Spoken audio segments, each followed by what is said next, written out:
So கடாயில் வந்து 3 table spoon butter போட்டுக்கிறேன். பட்டர் மெல்ட் ஆனதுக்கப்புறம் நல்லா க்ரஷ் பண்ண கார்லிக் 3, அது நல்ல கோல்டன் ப்ரௌன் ஆனதுக்கப்புறம் சில்லிஸ் ஒரு சில்லியை நான் ஃபைனாக சாப் பண்ணி போடுறேன். அதுக்கப்புறம் வந்து ஸ்லைஸ்டு மஷ்ரூம், இதில் வந்து 300 கிராம் மஷ்ரூம் நான் போட்டிருக்கேன். லைட்டாக சால்ட் படுத்தி நல்லா டாஸ் பண்ணிக்கோங்க. அதில் தண்ணி விடும், தண்ணியெல்லாம் வற்றினதுக்கப்புறம் ப்ரௌன் ஆகும். அது தண்ணி எடுத்து வச்சுக்கோங்க. இப்போது இன்னொரு கடாயில் வந்து பட்டர் போட்டு ஒரு 3 டேபிள் ஸ்பூன் பட்டர் போட்டுக்கோங்க. பட்டர் போட்டுட்டு நான் வந்து மைதா யூஸ் பண்ணல, மைதாக்கு பதில் ராகி 3 டேபிள் ஸ்பூன் பட்டர்னா 3 டேபிள் ஸ்பூன் ராகி நான் போட்டிருக்கேன். அது நல்லா கொஞ்சம் பச்சை வாசனை போட்டு நல்லா வறுத்துக்கோங்க. வறுத்ததுக்கப்புறம் கொஞ்சமாக பால் ஊற்றி நல்லா மிக்ஸ் பண்ணிகிட்டே வாருங்க. கட்டி வராத மிக்ஸ் பண்ணிகிட்டே இருக்கணும். ஸோ திருப்பி கெட்டி ஆக ஆக வந்து நம்ம பால் வந்து மிக்ஸ் பண்ணிகிட்டே இருக்கணும். ஸோ நான் ஒரு 1.5 டம்ளர் பால் இதில் யூஸ் பண்ணி நல்லா வந்து கொதி வர வரைக்கும் வச்சுருக்கேன். இப்போ நம்ம சாட் பண்ண மஷ்ரூம் வந்து இதில் மிக்ஸ் பண்ணி நல்லா தண்ணி எடுத்து வச்சுடுங்க. இதில் லைட்டாக வந்து சில்லி ஃப்ளேக்ஸ் போட்டு நல்லா மிக்ஸ் பண்ணுங்கள். அதுக்கப்புறம் லைட்டாக சால்ட்டு, பெப்பர், அதுக்கப்புறம் லைட்டாக ஆரிகானோ உங்கள் டேஸ்ட்டுக்கு ஏற்ற மாதிரி போட்டுக்கோங்க, இல்லைனாலும் பரவாயில்ல.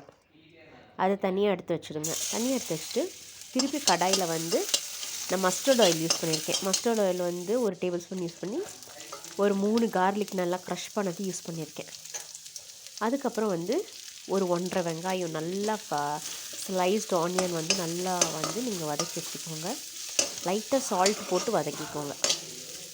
நல்லா ஒரு கிளாஸ் லுக் ஆனியன் வரும்போது நல்லா ஃபைன்லி சாப்டு கொரியாண்டர், நல்ல ஒரு கப் அளவு ஃபைன்லி சாப்டு கொரியாண்டர் போட்டு நல்லா ஒரு 2-3 வாட்டி நல்லா வதக்கி எடுத்துக்கோங்க. நல்லா வதக்கினதுக்கப்புறம் நம்ம ஏற்கனவே வந்து நான் சீரக சம்பாவை வந்து வேக வச்சு வடித்து ஆற வச்சு வச்சுருக்கேன். அதை வந்து இந்த ரைஸோட இதில் வந்து நான் மிக்ஸ் பண்ணிக்கிறேன். இது வந்து 2 கப் ரைஸு. அதுக்கப்புறம் நான் லெமனோட தோலை வந்து லைட்டாக கிரேட் பண்ணி ப்ளஸ் ஒரு 1/2 லெமன் புழிஞ்சி இதில் ஊற்றிட்டு லைட்டாக மிக்ஸ் பண்ணிக்கோங்க. நல்லா லெமனோட புளிப்பு பிடிக்குன்னா நீங்கள் ஒரு லெமன் கூட நீங்கள் யூஸ் பண்ணிக்கலாம். அது ஃப்ளேவர் பொறுத்து தான். நீங்கள் லைட்டாக சால்ட் போட்டுக்கோங்க. சால்ட்டை போட்டு நல்லா மிக்ஸ் பண்ணிக்கோங்க.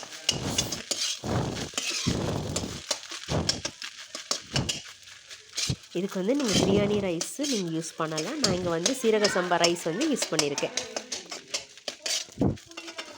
இப்போ வந்து சால்ட் போட்டு நல்லா மிக்ஸ் பண்ணதுக்கப்புறம் நான் வந்து ஆரிகானோ ப்ளஸ் அந்த ஸ்பைஸ் வந்து ஒரு 2 யூஸ் பண்ணுறேன். பெப்பரும் வந்து ஒரு ஸ்பூன் போட்டுக்கோங்க. அதுக்கப்புறம் ஆரிகானோ நான் யூஸ் பண்ணுறேன். ஆரிகானோ தான் நான் யூஸ் பண்ணுறேன்.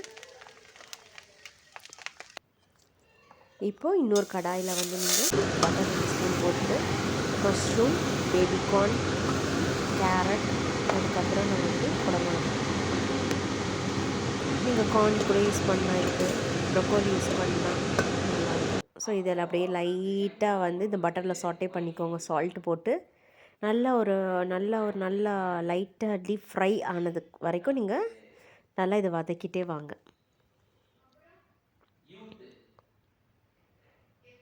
இப்போ வந்து நான் லைட்டாக பெப்பர் போடுறேன். நல்லா வதங்கினதுக்கப்புறம் நான் நல்லா கொஞ்சம் பெப்பர் போட்டுக்கிட்டு அதேமாதிரி ஆரிகானோவும் ஒரு ஸ்பூன் ஆட் பண்ணிக்கிறேன். இப்போ வந்து கட் பண்ண கொத்தமல்லியும் லைட்டாக போட்டுக்கோங்க. இது ஆரிகானோ.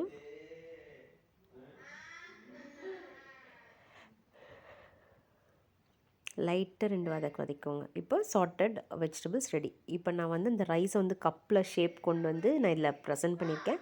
அப்படியே இந்த க்ரீமி மஷ்ரூம் இந்த சைடில் ஊற்றிட்டு ஒரு சைடு வந்து இந்த சாட்டட் வந்து வெஜிடபிள்ஸ் வச்சுக்கோங்க. சாப்பிடும் போது ரைஸ் எடுத்து இந்த க்ரீமை கொஞ்சம் மிக்ஸ் பண்ணி இந்த வெஜிடபிள்ஸ் வச்சு சாப்பிடும்போது செமையாக இருக்கும். ட்ரை பண்ணிவிட்டு எப்படி இருக்குன்னு சொல்லுங்கள்.